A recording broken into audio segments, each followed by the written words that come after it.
Change of plan. Hi, good afternoon, everyone. My name is Slinkit. I'll be presenting this paper on behalf of CAA Singapore. Good dog. So 1.1, 1.2. Okay, so this paper presents the data link performance for Singapore FIR for 2020. Just to want to give a good overview.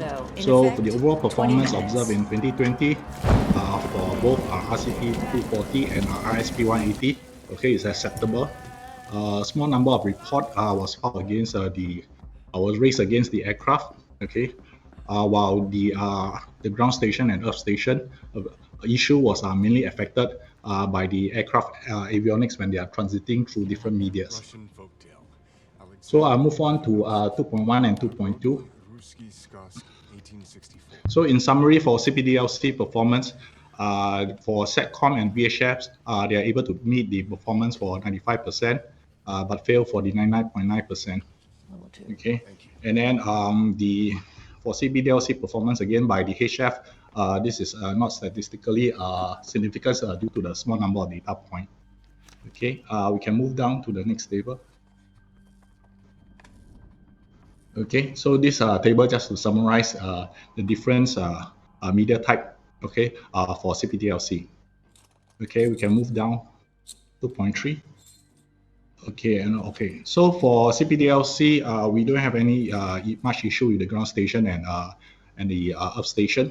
Okay, but we have a operator and an aircraft type, okay, which actually failed to meet the 95% criteria. Okay, we can go down. Okay, so now for 2.5 ADSC. Okay, so again, we are able to meet the performance for 95%, okay, for the SATCOM and VHF, and we excluded the HF due to the low number of data point. And then, but for SATCOM and VHF, sorry, especially for SATCOM, it did not actually meet the 99.9%. Okay, we can go down, please. Thank you. You sure this is what you want to do?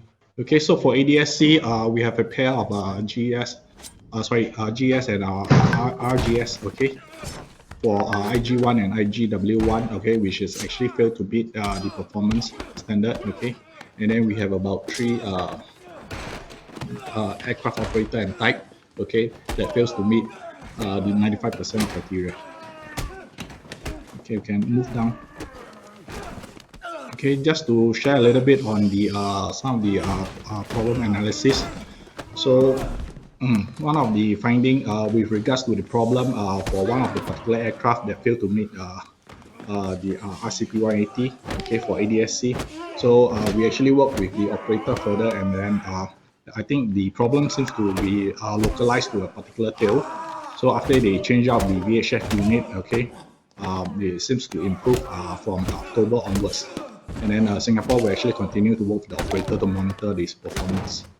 Okay, and then for IG1 and IGW1, this pair, okay, of the media station. So this is what we have actually gotten through the PAN-CRE website. Okay, and then again, it seems to be suggest that it actually going through the transition between the SATCOM and VHF. So the solution was also provided back then, okay, especially on the RET timer. Yeah. So with that, I think that's all for Singapore. Yeah, thank you.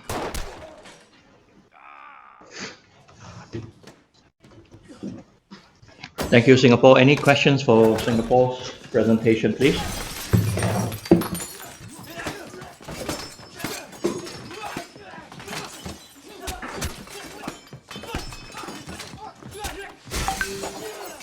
Okay, I see none. Then we move on to the next paper, which is working paper 14, Data Link Performance Report for the Philippines. Hello, good afternoon. Can you hear me? Hello. Hello.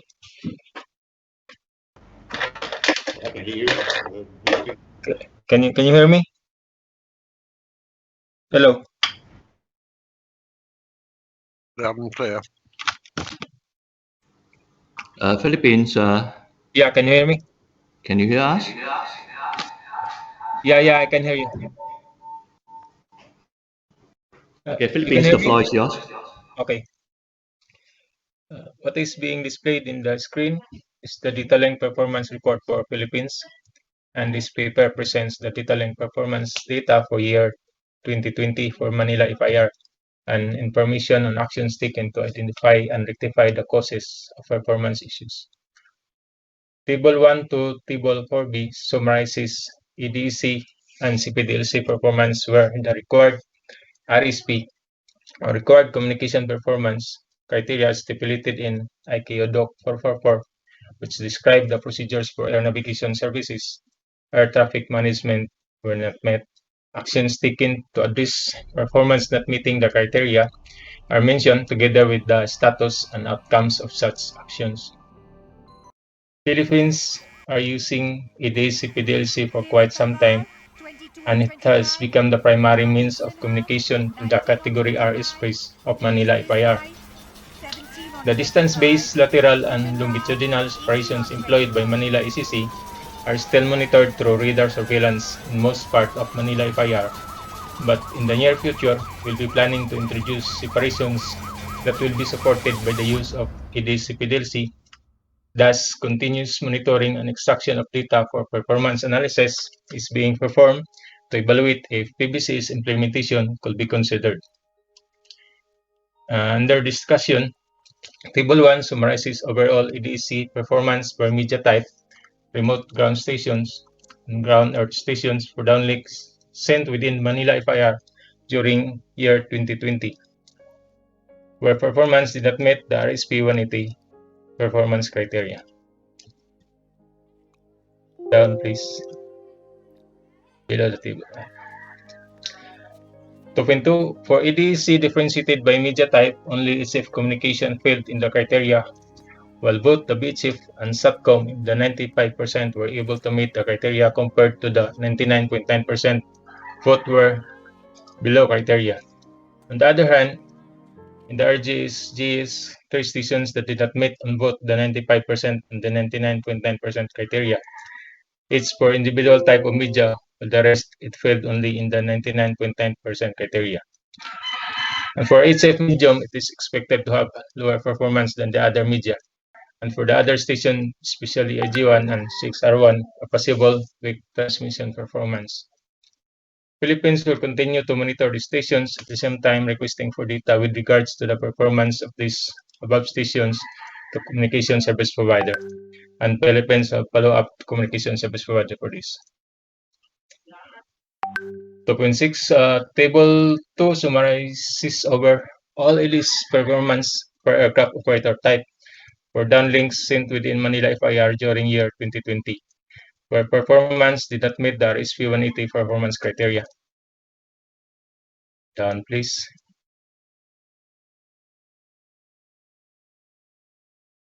Under the EDC differentiated by aircraft operator type,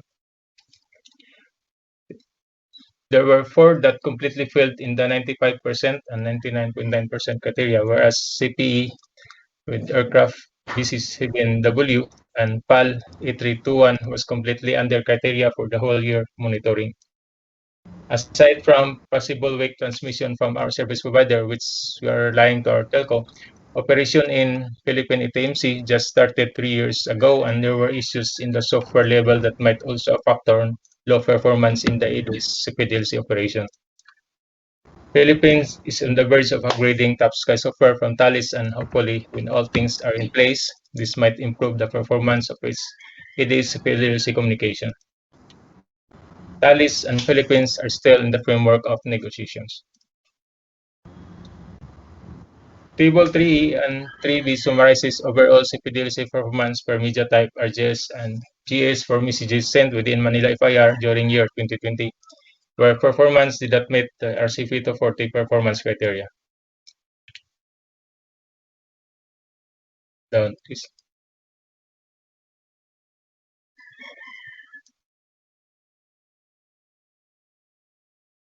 To the 12 For CPDLC differentiated with media type, HF medium totally failed in all criteria as compared to the other media, which randomly failed in the ECP and pilot operational response time criteria.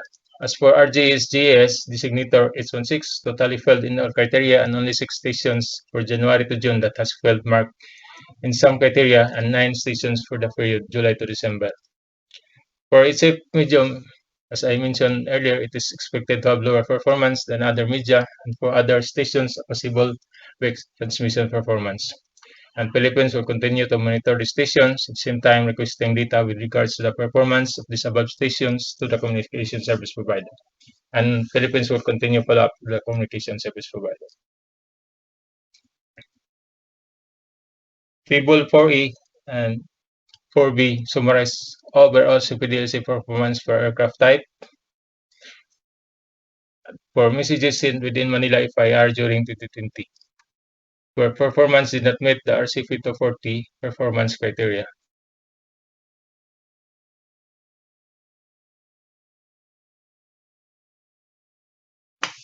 To that 17 under the EDC differentiated by aircraft operator type data, there is only one that completely failed in the 95% and 99.9% criteria for the whole year, and everything failed in the 99.9% benchmark for the ECP criteria.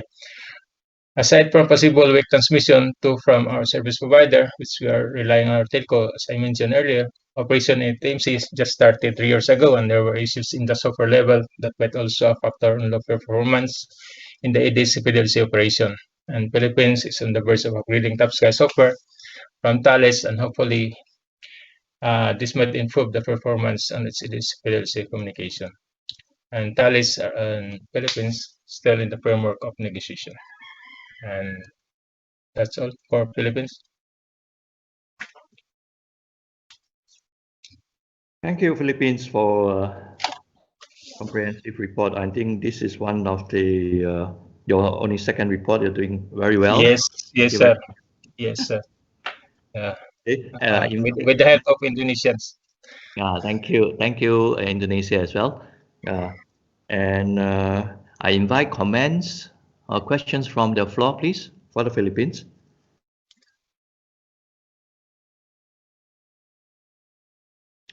If not, then the next one is working paper 15, which is data link performance report for Sri Lanka. And once the working paper is on the screen, the floor is yours, Sri Lanka.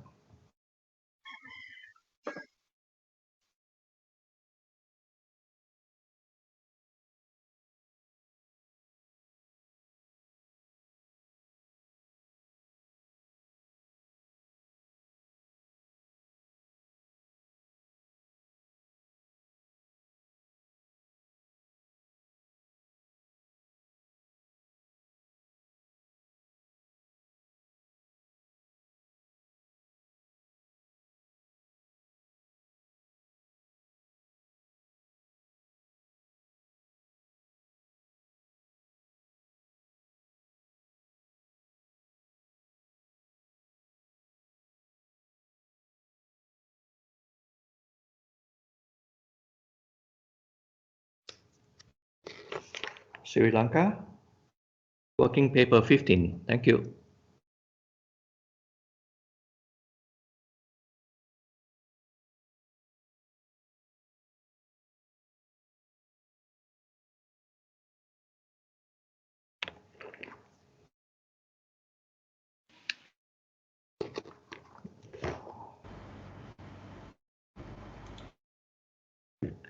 Sri Lanka, are you there?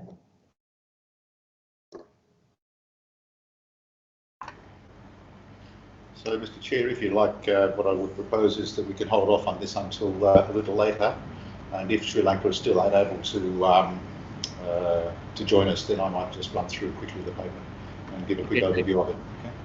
Okay, that's fine. Thank you, Mr. Secretariat. Then we move to working paper 16 then, which is reviewing the Lima 888 HF issues, which is presented by China.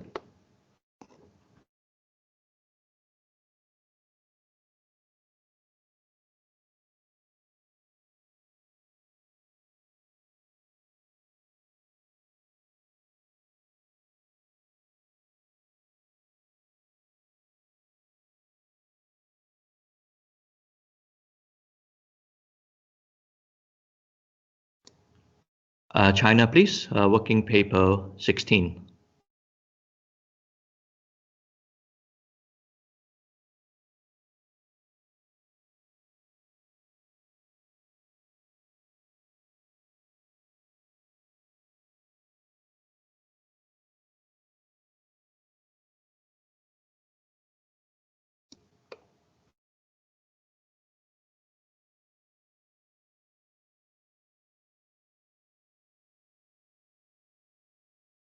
Calling China for working paper 16. One moment, please. Okay. Thank you.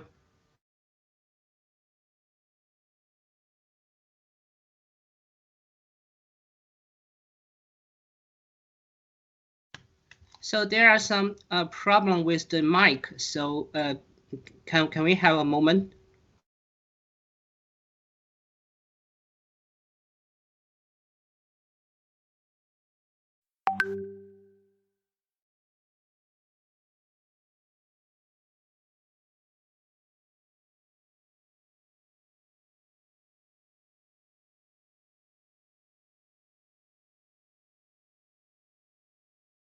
One moment, please. We can rejoin the conference later. Okay, we will wait for you. All right, thank you.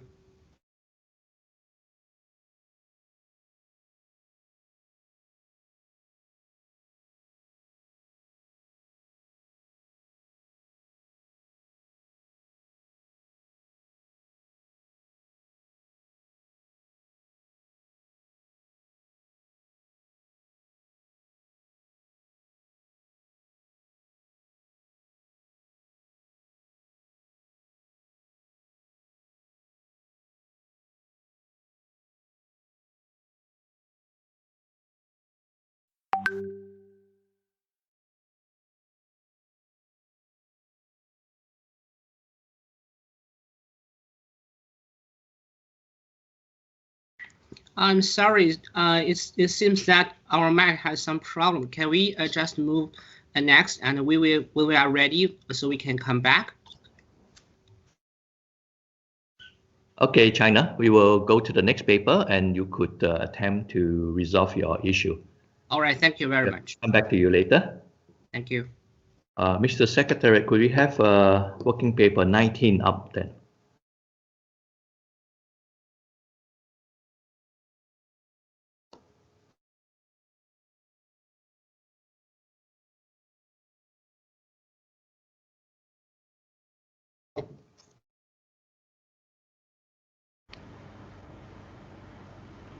Okay, thanks, Mr. Chair. I'll go right ahead. Yes, please, Mr. Secretary. Okay, so once again, this is a standard paper that we have at all of our FIT Asia meetings, just recording for the benefit of the meeting what the arrangements had been made around the region for CRA, for problem reporting and for performance analysis reporting. So it's just an annual update that we provide. The FIT Asia terms of reference required that we as a group support FIT Asia participant states' compliance with ICAO Annex 11 requirements and global operational data link guidance as well for data link performance. And the transition to PBCS, of course, also required FIT Asia to support and monitor states' compliance with new standards in Annex 6, Annex 10, Annex 11, and in PANS ATM, as well as the guidance in DOC 9869, the PBCS manual. So we'll start with Central Reporting Agency website registration and data link problem reporting. The monitoring and reporting of and analysis of data link performance and problems is essential, of course, for the achievement and maintenance of system performance required for the application of performance-based separation.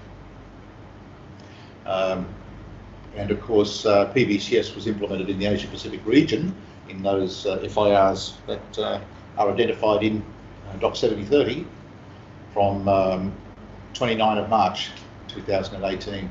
And that requires, of course, those states to fully engage in programs of problem reporting and performance monitoring analysis. Now, as supported by an APNPERG conclusion back in APNPERG 24, so that's quite a long time ago, that's about 2013 or 14, I think, urged states to register on the FIT Asia website, which is actually at this link, which is actually the FIT CRA website. Nowadays it's called the FIT CRA website.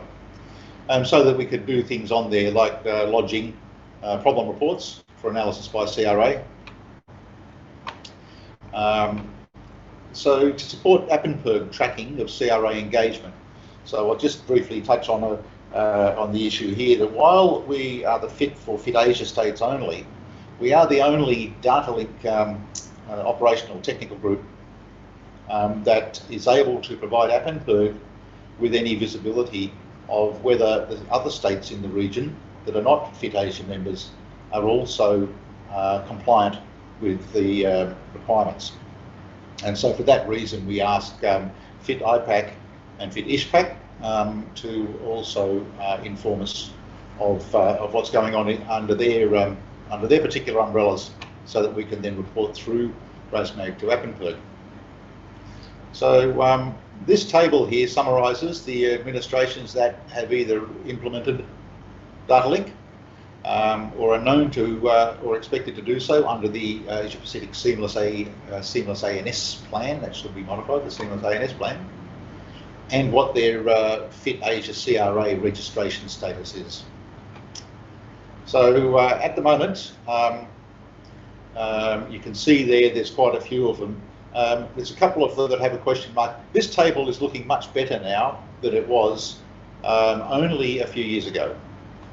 Because only a few years ago it had very few yes remarks in either of those columns 2 or column 3.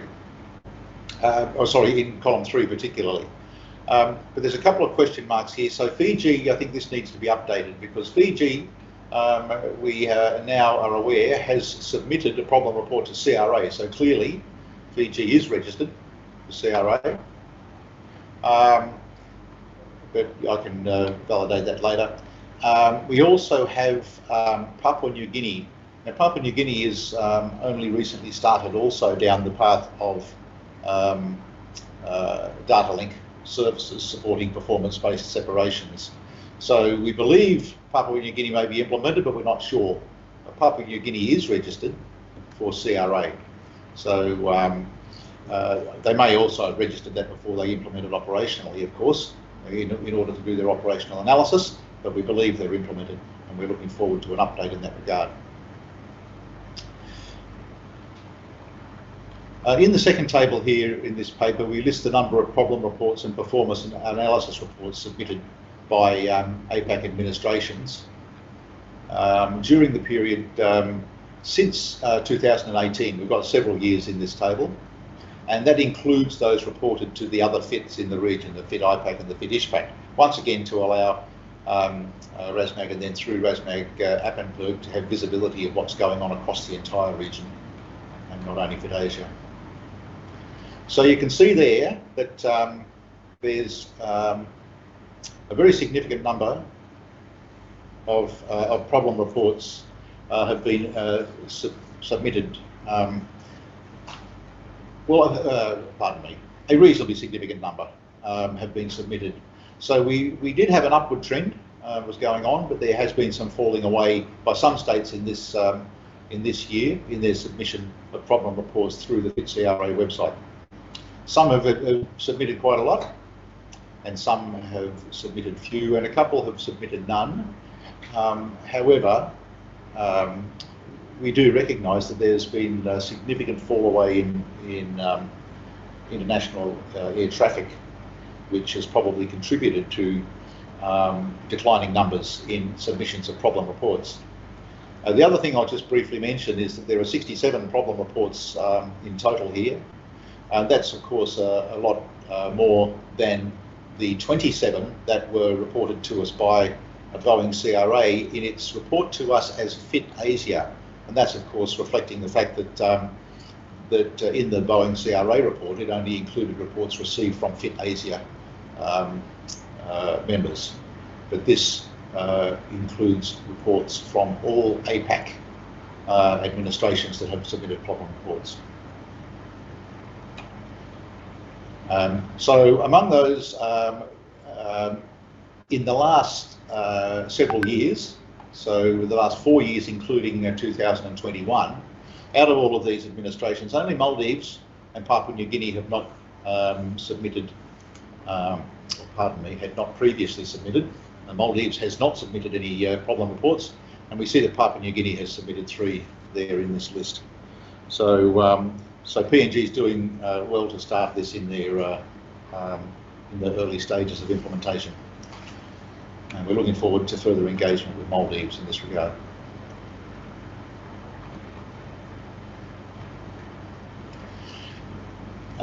So once again, we have this conversation. Now, I do see that in some of our reports this year, we're starting to get some improvement in effort in terms of not only just providing the data, the performance data, but also providing some analysis comments and some words about what's being done in terms of corrective action. Now, while some of these need to be beefed up, and I would commend each state to have a look at, for instance, the Singapore example, where they've gone through, they go through quite an extensive analysis process and then take action accordingly.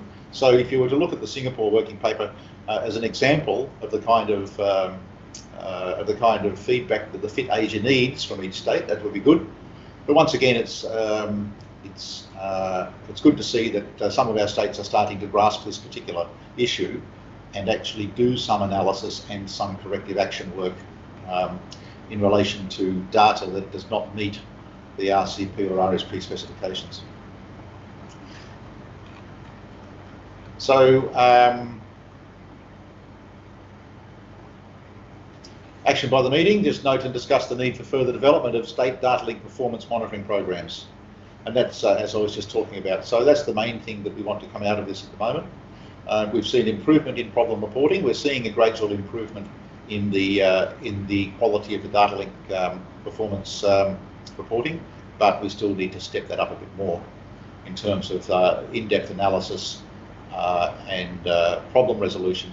And I'd just take the opportunity to mention something that's not in this paper, but to remind everybody of presentation number 4 to this meeting that was provided today by the USA on non-compliance analysis and reporting, which is something else that we're going to have to put significantly more effort into as we go forward.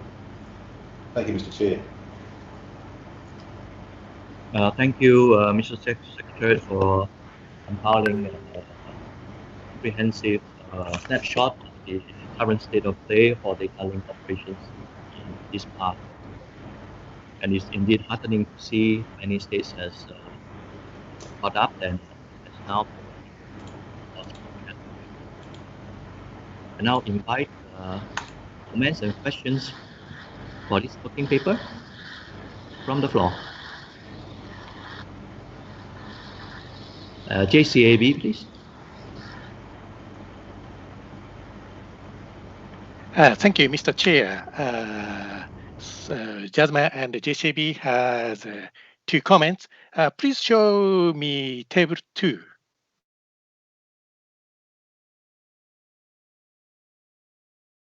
Okay, thank you.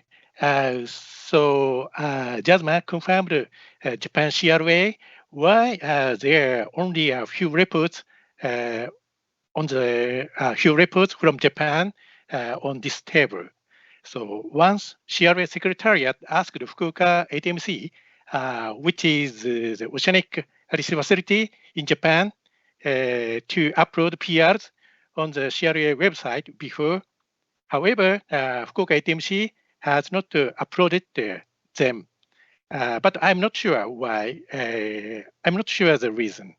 And CRA Secretariat has already asked Fukuoka ATMC to upload PRs on the website accordingly. So we will improve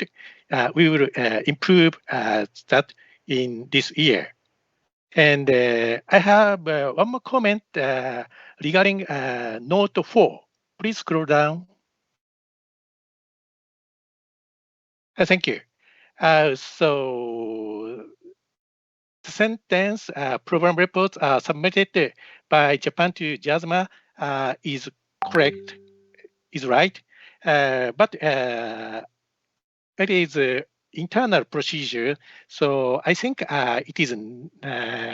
I think it is not appropriate on this paper. So I propose the sentence program reports submitted by Japan CRA to IPAC-Z FIT.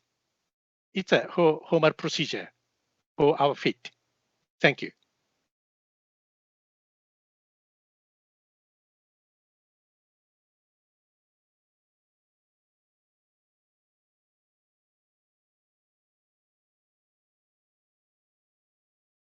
Thank you, JCAB, for your comments. Mr. Secretary, could you go back to the table again, please?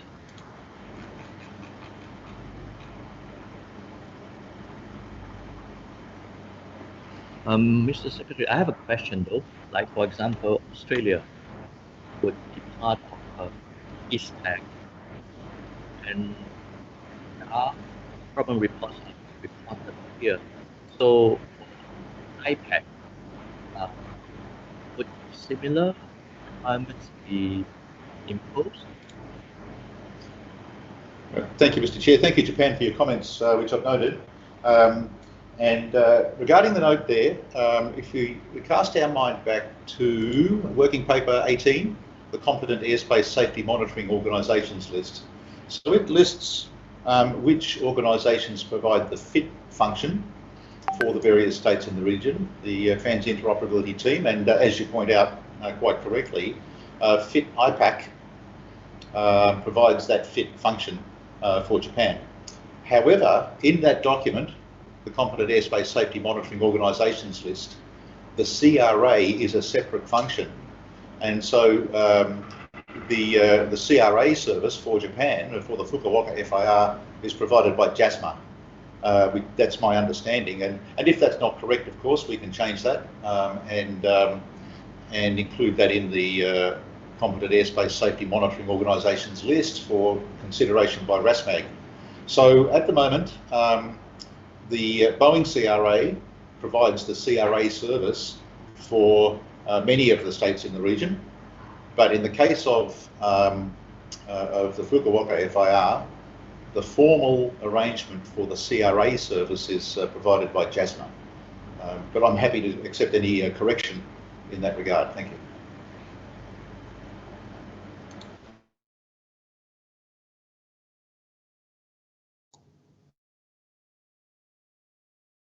Thank you, Mr. Secretary, for the clarification, but I think we need to address this nominee.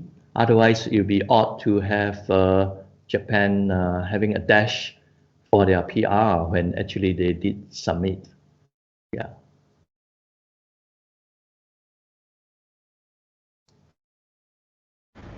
Okay, so I guess the issue with that is that we can change that record and stick it in the report and include a comment there. But then we need to make sure that we establish a communication with JASMA, so that JASMA then reports to us on the problem reports that have been submitted. If Japan would like to comment on that.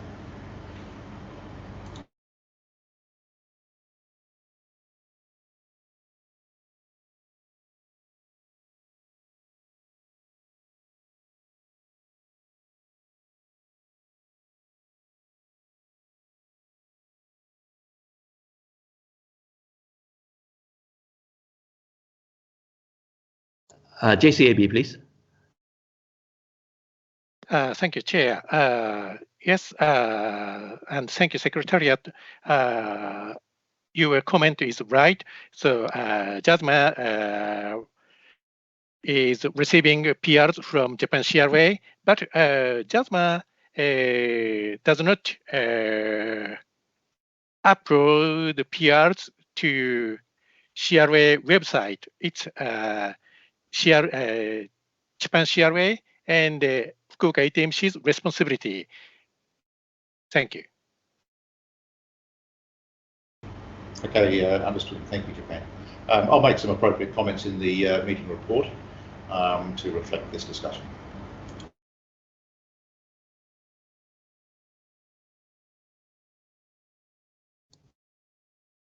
Thank you, JCAB. And any other questions from the floor? If not, then we will return back to working paper 16. Hello, China, Mac here.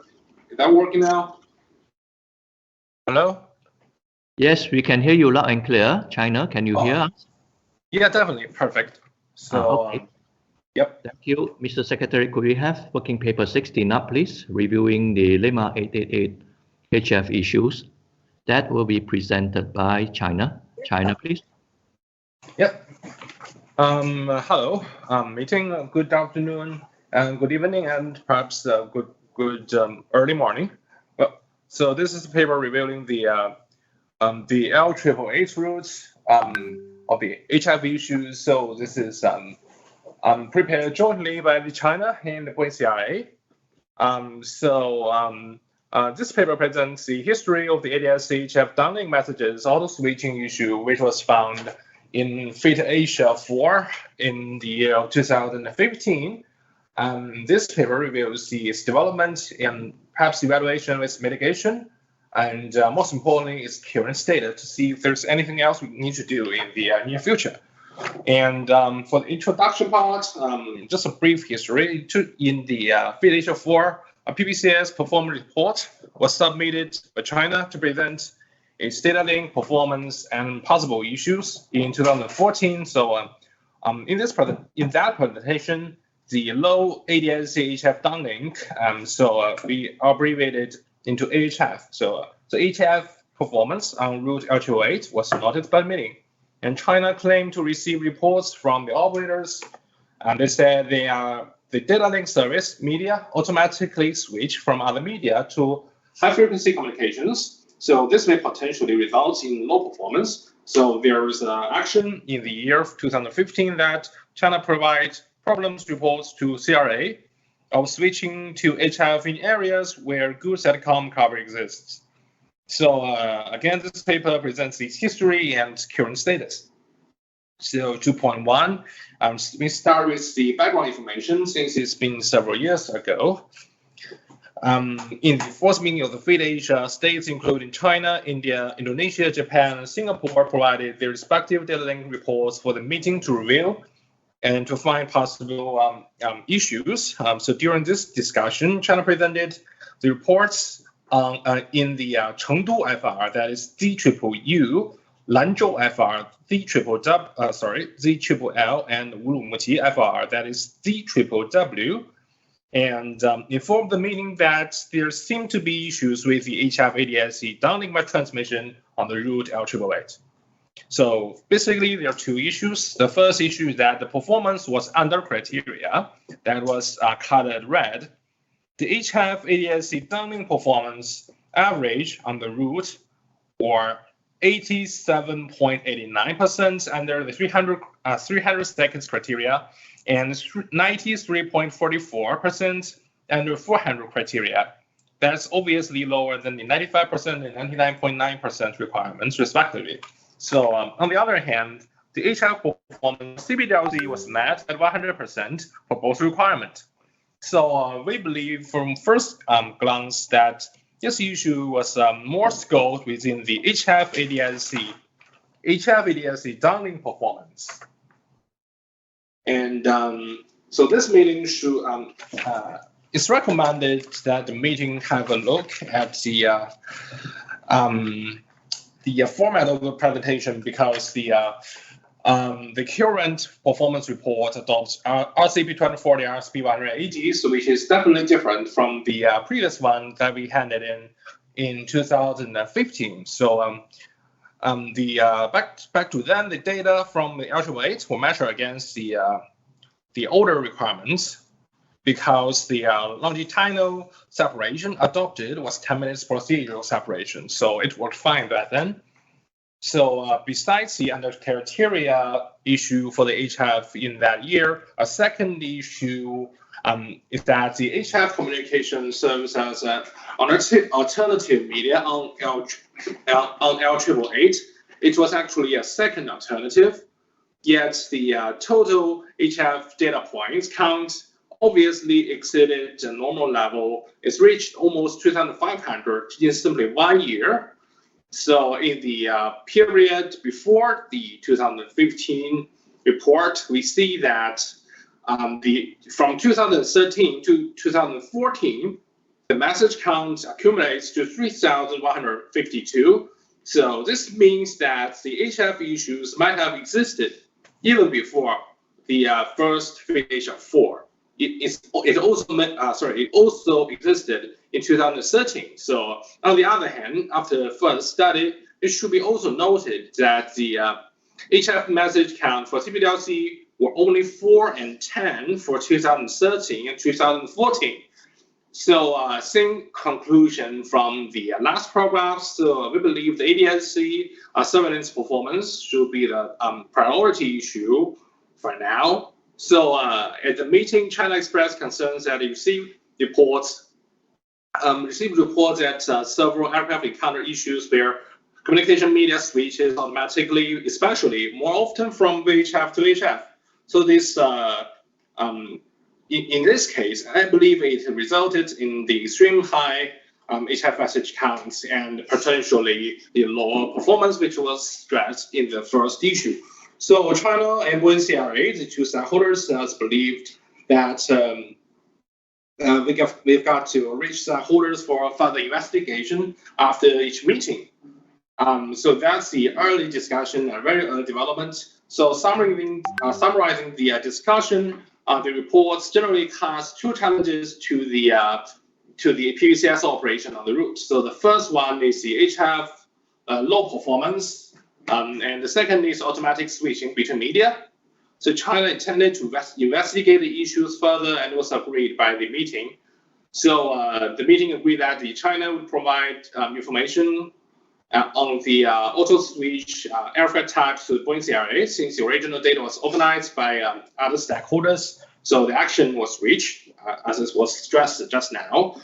So if you look at the further development and see how it's developed. So 2.6. So after the meeting, China and Boeing CRA established contacts immediately and exchanged information on the issue. The liaison by then was reflected on Fleet Asia 6 WP04. So after that, during Fleet Asia 6, China mentioned that the HF malfunction might be the result of certain local air traffic management systems, or perhaps just simply procedural issues.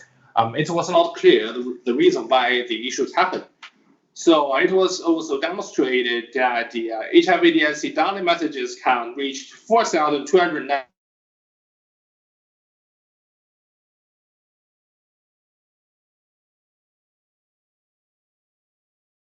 There was an increase from. Sorry, China. Hello? Yeah. Could you repeat the last 30 seconds? You were cut off. All right. Can you hear me now? Yes. Oh, yeah, that's perfect. So we're starting with 2.6. After the meeting, both stakeholders, both sides established China immediately, and we had a in-depth exchange of information on this issue, and it's recorded and reflected in the Fleet Asia 6 W06. So in Fleet Asia 6 in 2016, China mentioned that HF malfunction may be a result of certain local ATM systems or perhaps procedural issues.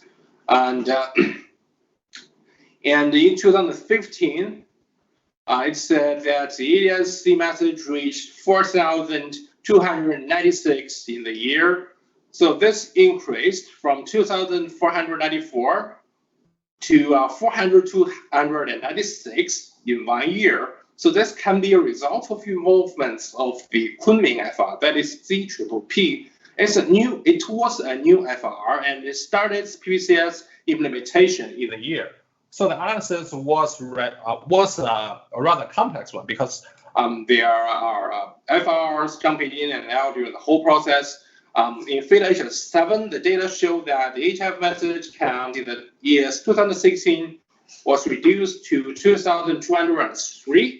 So among a total of 1,088,000 893 33 HF messages. So the obvious drop of the HF message count. So general improvements in the overall data link operation. So in the Affiliation 8, which perhaps was the same year, China informed the meeting that the Chengdu FR, the Kunming FR, ended their PBCS operation in 2017, so leaving only Lanzhou and Urumqi running the PBCS operation. So those are the two FRs that are still running the operation, reflected in our annual reports. Since in that year, the message count were not widely included in the performance table by the meeting, so disabling this paper to collect the HF issue for that year.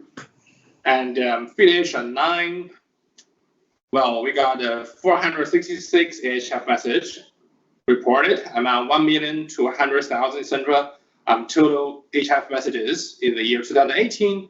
Well, there was a sharp decrease in the account from 2,000 to 400, and simultaneously the overall message also dropped. So in the latest two meetings, the Affiliation 10 and Affiliation 11, that's 140 and 60 HF messages were found among 500,000 AESC messages in the two FRs respectively. So China mentioned in the problem report that certain aircraft tended to use HF communication even the other media were available. Let's say that the aircraft system tended to use HF communication, not us. Yet China was unable to collect the raw data since the raw data are managed by other stakeholders. 2.11, please. Thank you. So that was the history of this action, how it's developed and its current status.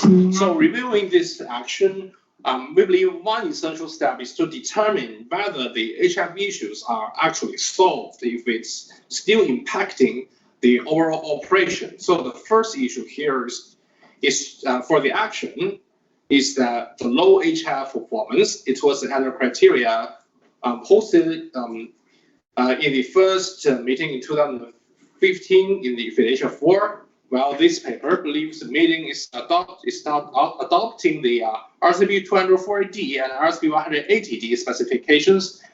Well, and the low performance stress in this action was actually measured against the RCP 400 specification, where the low HF performance is recognized as a more empirical issue by now. So this issue is not recommended by the paper to emphasize within this action. It's a much wider action to discuss. And more importantly, VHF and SATCOM are now the primary and the first alternative means of data link communication, which fully cover the route L888. It provides a rather satisfying service for the regional PBCS operation. So in the year 2020, the total ADS-C message count reached 323,000, and among them, only 35 messages were transmitted with VHF. That's the only 0.01% proportion of all peer messages. So China Boeing CRA thus recognized that the HF performance will not necessarily affect the general PBCS operation on the route, since it's hardly used in real practice and daily operation. So besides the first issue, the HF auto switch issue is intended to be stressed in the paper. It's far more easier to be cognitive to do the study. So the first step for the meeting is to determine if the issue itself is properly solved. The HF counts for each year appear to be an appropriate indicator for this little study. We do have a figure below 2.14. Well, this paper below compares the total HF counts and the total ADS-C message count on a yearly basis. It should be noted that the number of the FRs involved, however, changed a number of times. from 2014 to 2020. So resulting this graph, the curve goes ups and downs. So simultaneously making the comparison along less convincible, since there are several different situations and years where different numbers of areas involved. So we tend to use the second graph, which is figure 2 below. Thank you. Scroll down a little bit, maybe. Yeah, thank you. So if we look at this one, we can see that in order to optimize this method, we adopt AHF count and AHF total ratio for the comparison on a yearly basis, because the absolute number of message counts are changing in the year. So we believe a ratio method is more preferable. So from the figure, we can see that although the AHF, sorry, 1 second. Yep, we can see that AHF counts rose in 2015, and even though the 2015 the AHF count rose, but the radio actually decreased. So it decreased by 0.05%, and 6 sample years shows a constant drop of the AHF radio, reflecting the general improvements in the operation. So that's a really good sign for us.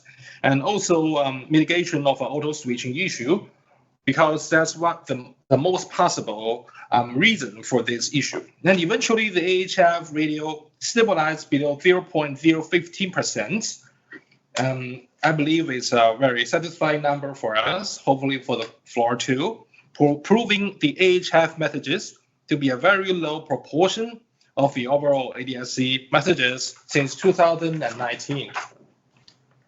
So in conclusion, based on the marked improvements in the HF performance, China and Boeing CRA, we jointly believe that Action 4.4 it can be considered completed.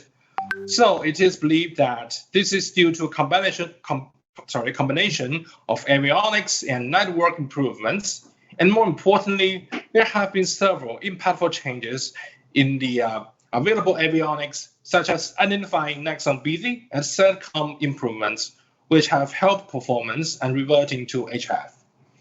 And action to the meeting. So the meeting is invited to note the information and decide if the action should be considered completed. Well, our idea from China and Boeing CRA is that this issue can be recognized as completed. Thank you.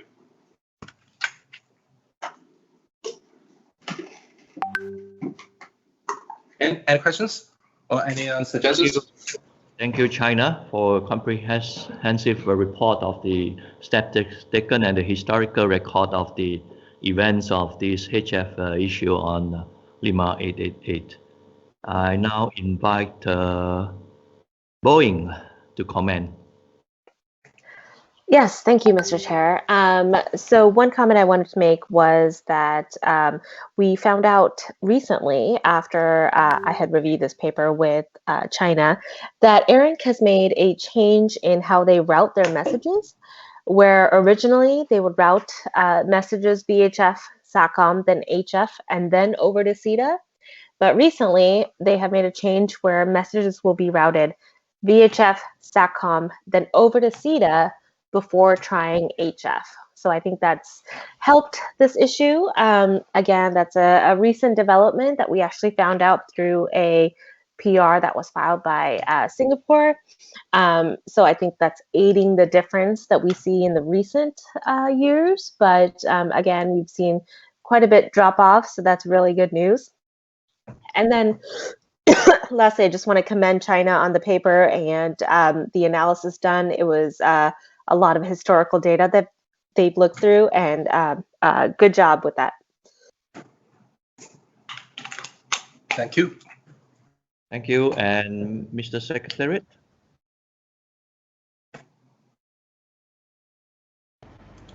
You have a comment, Mr. Secretary? Thank you, Mr. Chair. Well, thank you, China, for this paper, and I'd just like to echo the Boeing CRA comments. that it's very impressive the amount of work that you've done to analyse this and to come up with an outcome from it.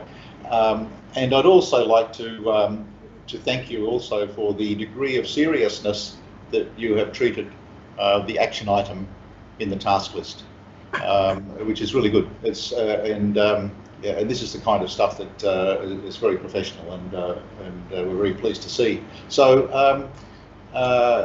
when we get around to reviewing the task list, after we read the meeting report, you can expect that when I present the task list, this particular action item 4/4 will be marked as completed, presuming the agreement, of course, of the meeting.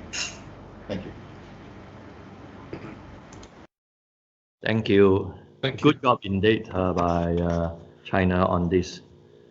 So before we move to the next agenda item, perhaps we could call on Sri Lanka. Sri Lanka, are you there?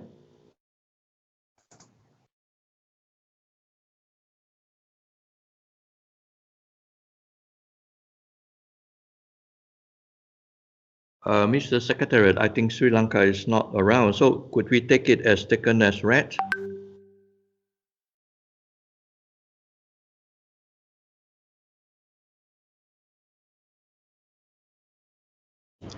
Okay, Mr. Chair, I'll just we'll skim through this probably quicker than everybody wants to look at, but Sri Lanka has provided us with some data, as they have been for several years, providing their performance data. The only thing I probably would highlight in the paper at the moment, and Sri Lanka, if they were with us, would no doubt highlight some other issues, but as they are not, I just wanted to highlight that there does not appear to be too much in the way of non-compliant performance.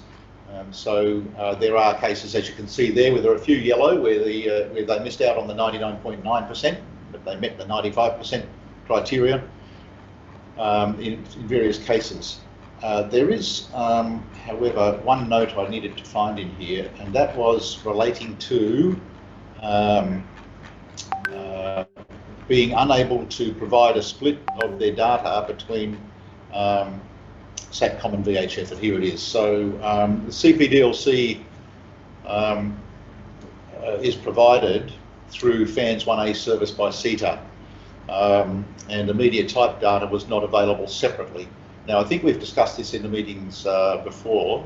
Unfortunately, I don't think we have CETA in our meeting or at the last meeting or two before this to be able to input to this particular issue. So I'll just flag that as something that we need to try to address at some time with Sri Lanka and CETA, so they're able to actually separate out the data between SATCOM and VHF rather than presenting them as single point data.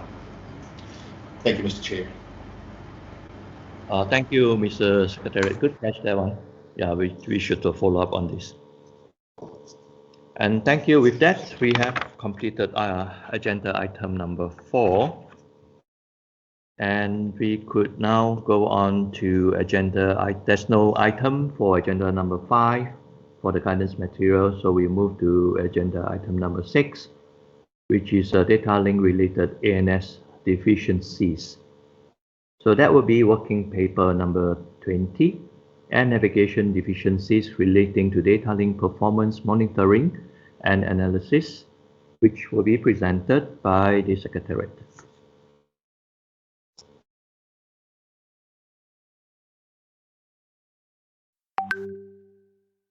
Mr. Secretary, please. Thank you. Thank you, Mr. Chair.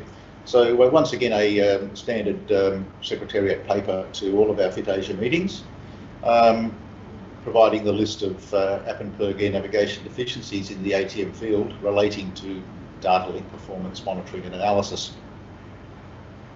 So way back in 2015, APENPERG concluded that ANS deficiencies needed to be raised for data link performance monitoring and analysis when any Fit Asia administration had implemented operational data link services and had not made arrangements for the reporting and analysis of data link problems to a competent CRA, did not report problems, did not provide data link problem analysis reports to a recognised FIT, and did not provide data link performance analysis reports to a recognised FIT.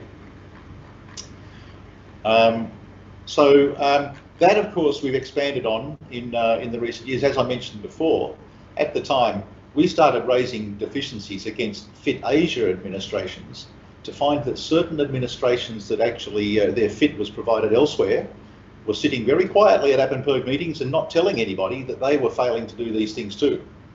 So we subsequently expanded this to cover all APAC administrations to make sure that APNPERG had a view that everybody was compliant and that we were, in a fair and reasonable manner, applying any deficiencies that we noted across the entire region and not only in a small section of it. So in Attachment Alpha, I'll show you that very briefly in a moment. Attachment Alpha is an excerpt from the APNPERG ATM and airspace safety deficiencies list. So they renamed this from its previous, I think, ANS deficiencies, now ATM and airspace safety deficiencies. And that was updated by APNPERG in November last year. So the information in the deficiency list is based on the information provided or not provided by states and provided on behalf of those states by CRAs and the two other FITs in the region, IPAC FIT and ISPAC FIT. So out of all that, the following deficiency is proposed for deletion. Fiji, problem reports not provided to a CRA. They did report one. Now, a couple of years ago, we did have a discussion on this, that we will be keeping our eye on what happens in the case of states that report one, because we don't want to see states gaming the system and reporting one problem so that they can then get a deficiency raised, but not actually making it a part of their continuous work. So we will be keeping an eye on that in the future. But Fiji, in this case, obviously they've, by submitting a problem report, they've indicated that they've established a mechanism to do so and have done so. So that deficiency proposed for deletion. I'll recall also in the meeting today, we talked, India provided their first performance monitoring report for the Kolkata FIR. So currently India has a deficiency recorded for not providing performance monitoring and analysis for the Kolkata and Mumbai FIRs. So that will be proposed for amendment to delete reference to the Kolkata FIR. And we hope, of course, that in the near future we'll be able to delete it altogether when we start to get some reports regarding Mumbai FIR. The following deficiency remains current, Maldives. So I don't think Maldives are with us in this meeting, so I think we're going to need to try to find a way to engage Maldives in this regard. We have not seen any evidence of Maldives providing problem reports to the CRA or providing performance monitoring and analysis reports to FIT. And understanding that Maldives have been in the data link community for a number of years. So, but of course, Maldives is challenged from time to time by resources, and this year, I guess, more particularly than many others. So we'll look forward to getting some engagement from them.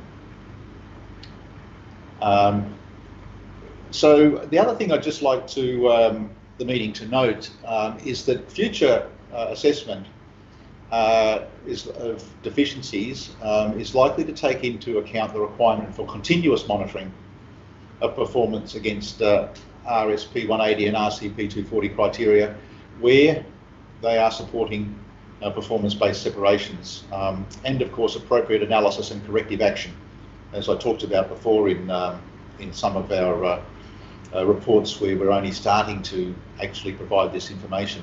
But the continuous monitoring is important, so we don't want to find that states are only doing, you know, once every 6 months pulling the data to do it then. The guidance that's provided in the manual and in the gold manual are of course, quite clear on this that it should be a continuous process.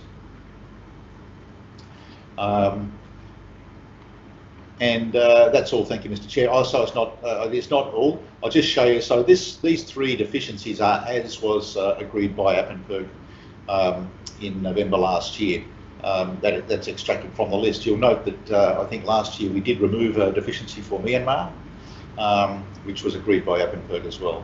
So there will be an amendment to this particular attachment will appear as a appendix to the report, which will record the items that I just mentioned above. Thank you. Thank you, Mr. Secretary, for a quick summary, a good summary of the performance and the reporting in our part of the world. I now invite questions or comments from the floor, please.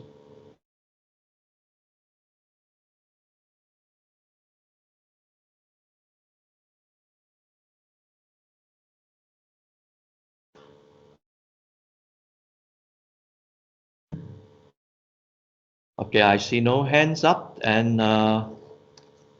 Mr. Secretary, I think we have come to the end of almost all the papers that is presented, scheduled to be presented for this meeting,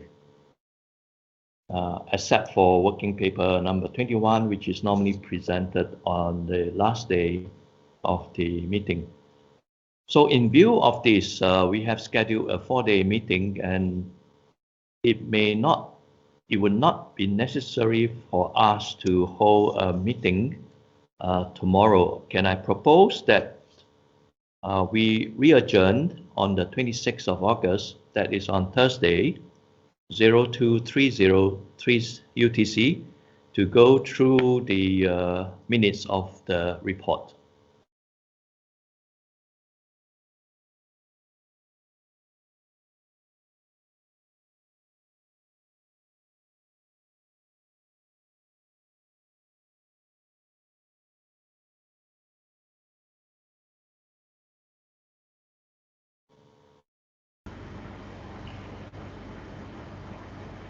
So, Mr. Chair, I just sent you a message if you wouldn't mind taking a quick look, but in the meantime, I'll make some comments when you're ready, and we've got some comment in the chat as well.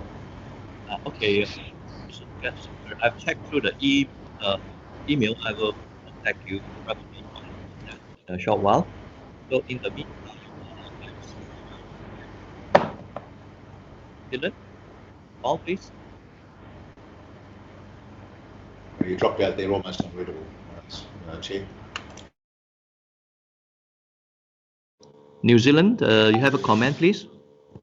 Yes, Mr. Chair. I think there's still an action item to agree for for our working paper on the latency timer.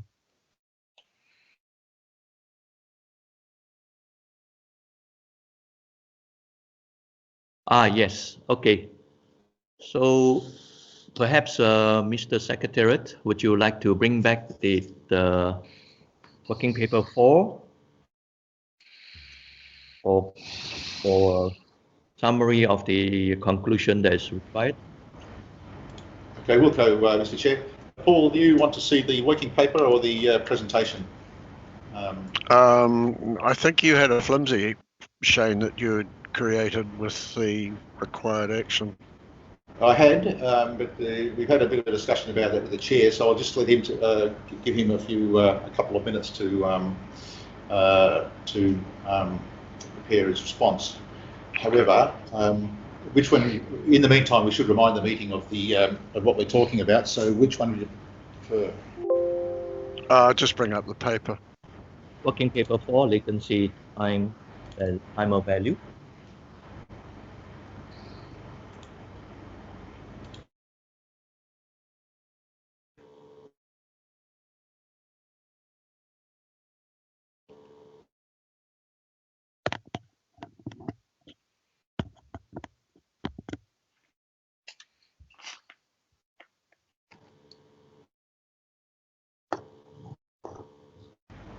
So, Paul, I'll just settle on the action item here, but if there's any other part of the paper you want to focus on, please let me know.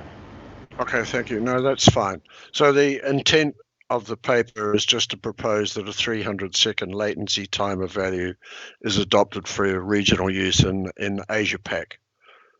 Now, a 300-second timer value is already in place in the North Atlantic region. And I think it is a very good idea that we implement the same value here, simply to minimize any differences. So it's a global standardization effort. I don't have any issues with the 300-second timer value. It's only for the timer. It's not related to anything else.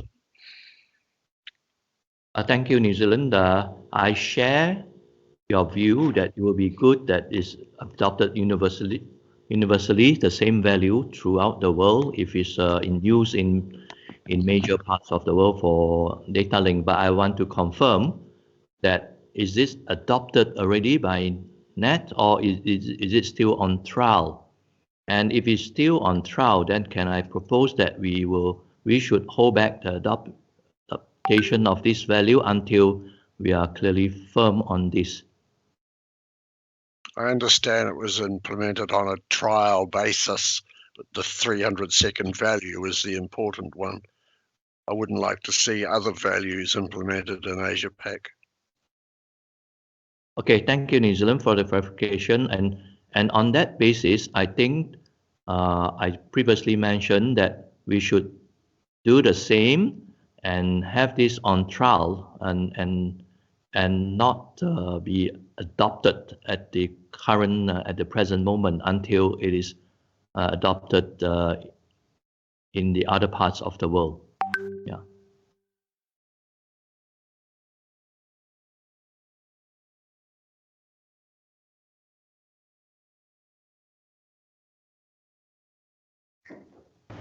So basically, what I propose is maybe we should propose that a 300-second latency timer value be trialed for use in the Asia Pacific. Maybe we say that a 300-second latency timer value should be adopted for use in Asia Pacific on a trial basis.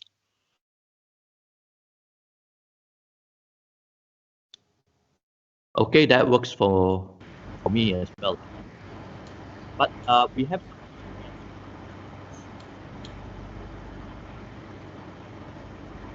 You dropped out again there, quick. I see some comments in an email from Ayata. Is Ayata around?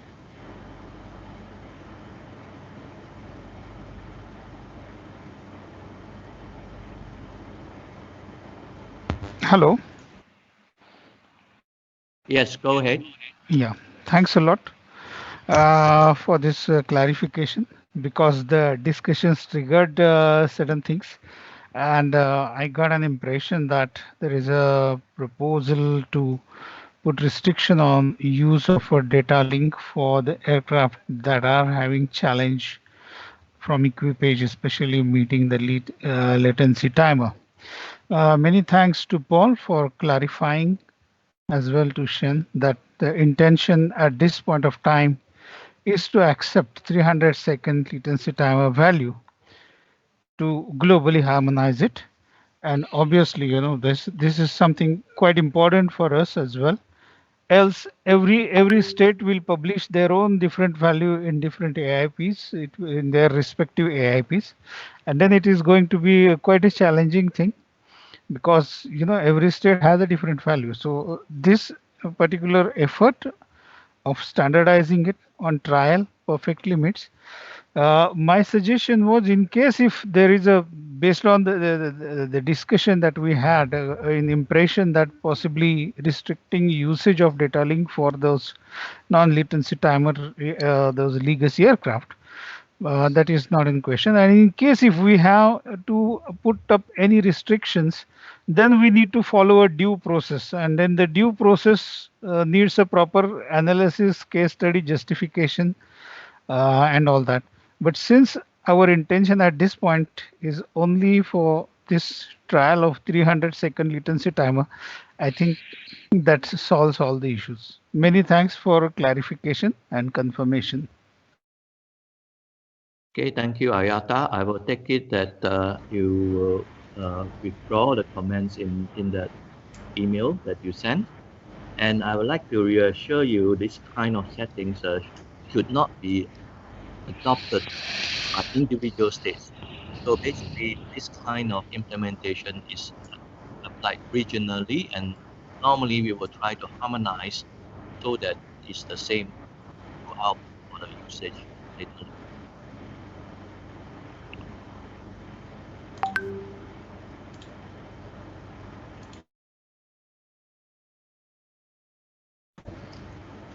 So, Mr. Chair, if I may. Yeah, go ahead. Okay. With the agreement of the meeting, what I will do is include in the report and in the task list that Fit Asia agreed that the 300-second latency timer value should be adopted on a trial basis in the Asia Pacific region.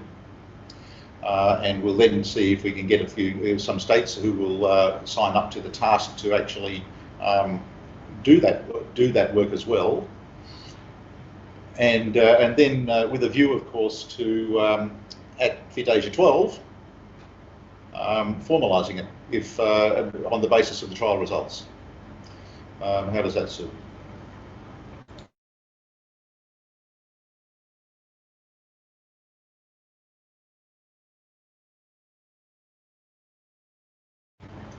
Mr. Secretary, I think it's okay.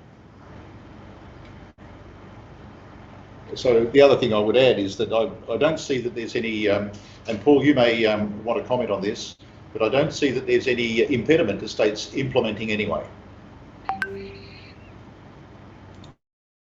No, I've got nothing real to add. No, there's no impediment to states implementing.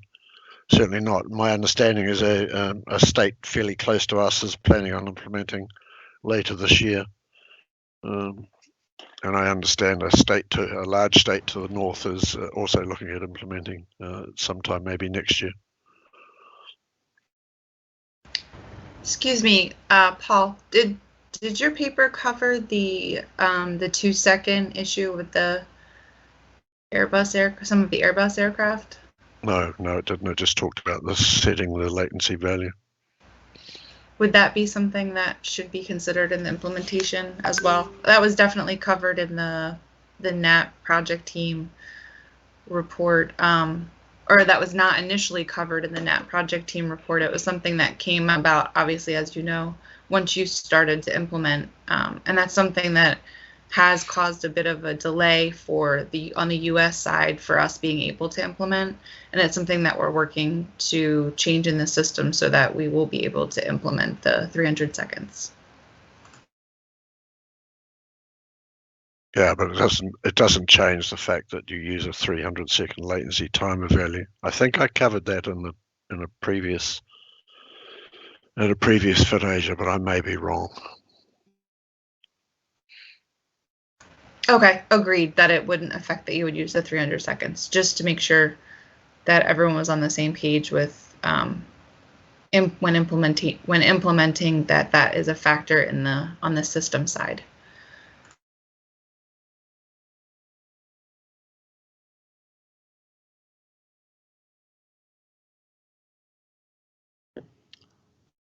Okay, thank you. And no other comments. I think, Mr. Secretariat, we have our conclusion for this action.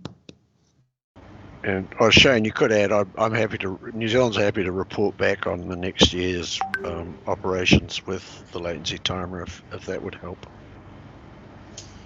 Wilco, thanks, Paul. Yeah, it would. And Mr. Chair, I don't intend a conclusion on this matter. I think that the text of the report, including a recommendation by Fit Asia, and that next year, after we get a report back or the results of trialling by states, that then we could propose that as a formal conclusion, and then potentially carry it through into regional guidance material. Thank you, Shane. That would be excellent.